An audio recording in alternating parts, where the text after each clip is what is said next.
Our third and final track for the Hyundai Veloster Shootout sees us at the Circuit de Catalunya National Circuit.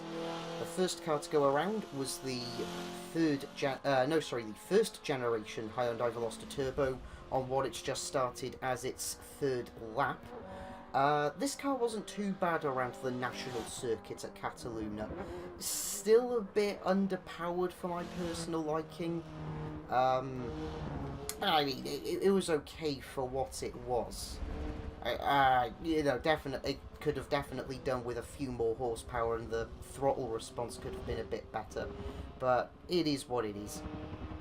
The benchmark lap time that it has set for the national circuit at Catalunya is a 1 minute 36.028. Is that a good time? Who knows? I do enjoy this turn though. I may or may not have unleashed my inner Takumi Fujiwara, and I dipped behind the curb for a gutter run. Oh yes! I've just finished watching the entirety of Initial D. Back off. But, yeah, on the whole, a relatively okay car for what is actually not too bad a track. I think the most sensible thing to do now would be to move on to the second car.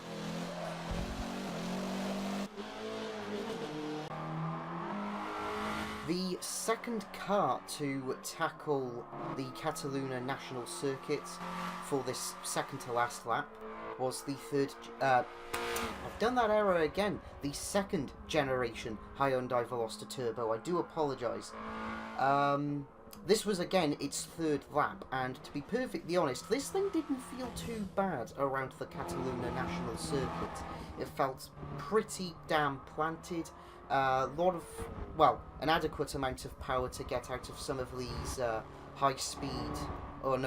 of these mid-speed turns. The time that the second gen Veloster Turbo had to beat was a 1 minute 36.028. It did its lap in a time of 1 minute 33.647 seconds.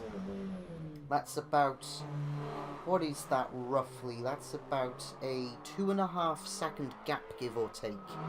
2.5 second gap for a car that has 49 horsepower more than its first generation counterpart. I guess that's an okay split, but there, who am I to tell you? Anyways, yes, that said, I think we had better move on to what is sadly our third and final car for our final lap of this mini-series.